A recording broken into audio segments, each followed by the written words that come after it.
Hey everybody, and welcome back to my channel. If you are new here, my name is Amina.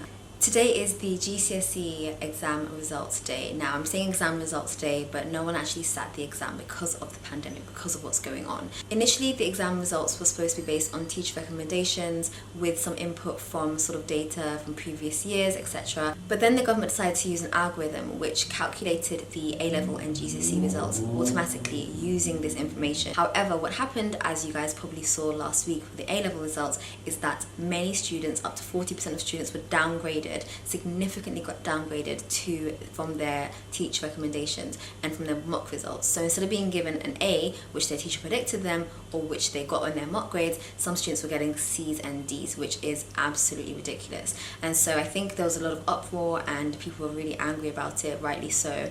And so what you've probably heard in the news recently in the past 2-3 days is that they will be using teacher recommendation grades instead of the algorithm grades to award you your GCSE grades. So if you're here now, it's probably because you are about to collect your grades, or you've collected them, and you are sort of questioning what to do next. Congratulations if you got what you wanted, but if you didn't, then I think it's important to remember that no one really knows what's going to happen. Things are changing every day. 2 days ago we didn't know that this was how the grades would be awarded, and now we do know, and things are changing all the time. It's quite rapidly changing, so I think it's really important to just kind of keep your eyes and ears peeled for what you can do next. What I thought I'd do in this video is talk a little bit about how to progress into the next year smoothly. Now, there's not many things that we can control right now. No one can control what's happening in the world. Your teachers can't, the government can't, you can't, I can't, no one can control it. But you can control some things, and I think it's important to kind of try to spin a positive light on the situation and try to have some control over what's going to happen next. Now, you know for sure that you're going to be progressing into the next academic year. Your grades are going to determine what A-levels you can get into, what course you can get into next, which colleges you can get into, what universities you can get into later. So try to look at what grades you have and try to figure out what your next steps are. Look at the colleges and the sixth forms that you're interested in and think about what grades they require for A-levels or whatever course it is that you want to do next. And look at the grades that you have and try to think whether that is a possibility and which A-levels you actually want to do. In order to do that, I recommend you to look at university prospectuses. So just go to any university. I would recommend sort of, the Russell Group universities, maybe London universities. Let's just say, for example, Imperial College London. Go to their university website and go to the course that you might be interested in. And I completely appreciate you probably don't know exactly what you want to do right now, but you might have an idea of sort of the kind of subject, the general subject that you're interested in. So let's say you're interested in sciences, go to the school and the Department of Science or Biosciences, and then you can look at the different degrees that are there. And what this can help you do is try to, I guess, narrow down what A-levels may be required for you.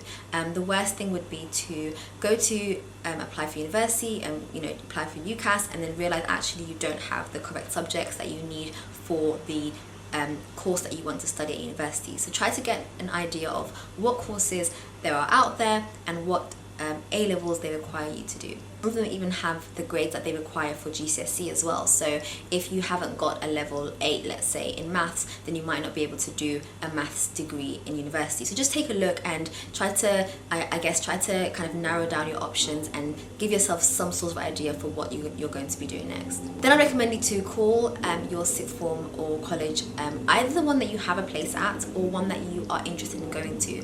This year is really messy and I think no one knows what's going on, and so there's going to be lots of places that students have dropped out from or have changed. Call up the college or the sixth form that you think that you're interested in going to. Even if you don't have a place already, show them your grades. I got these grades in my GCSEs and I am interested in attending your college or your sixth form for this A-level, and just send them an email either, or call them, or if you can, just go in.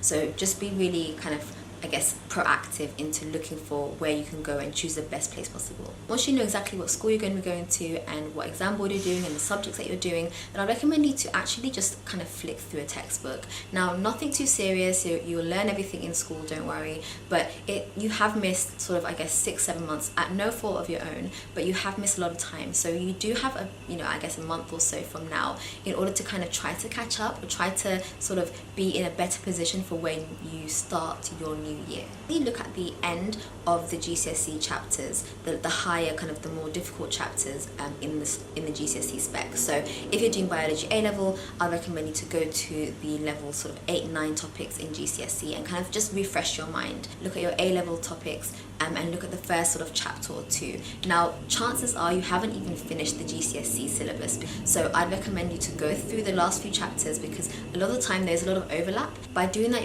you'll help yourself a lot for when the academic year starts. And I'm guessing teachers are probably going to be doing some sort of exam to see where the students are at. So if you can sort of catch up and refresh your mind, then you'll be doing a lot better in the beginning.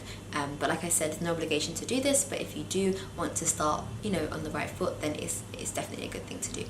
Look at university reading lists. So most universities have a reading list for the subjects that they are in the different courses that they have. So for example, maths at Oxford, if you write mathematics Oxford reading list, then you'll find a reading list for different books. And this can not only sort of spark your interest in the subjects, but also would be really good sort of work experience and something to write down in your personal statement when you come to apply for university in only a year from now. Speaking of experience, right now it's really tough to find work experience purely because everything's closed. I mean, things are opening up now, but it's definitely going to be really tricky to get work experience for your personal statements. So try to think outside the box for how to find some work experience. So things like listening to podcasts, like I said, maybe reading around the subject.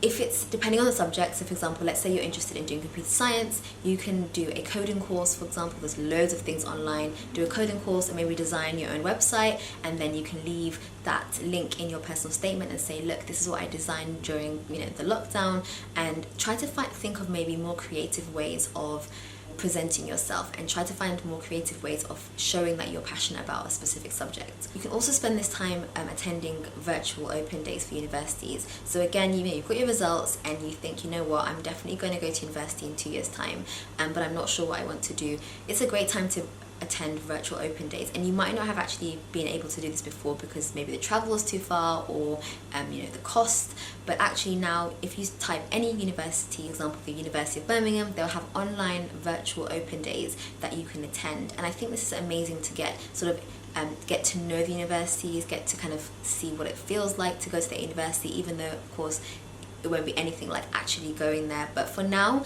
it's a good way to kind of get your foot in, and to, again, it can be something that you write in your personal statement and say, look, I attended virtual open days due to the lack of, in-person ones. And I think it just looks really good and it sounds good, and it shows that you are using what you have and the opportunities that are in front of you with the situation that we're currently in to make the best of it, I guess.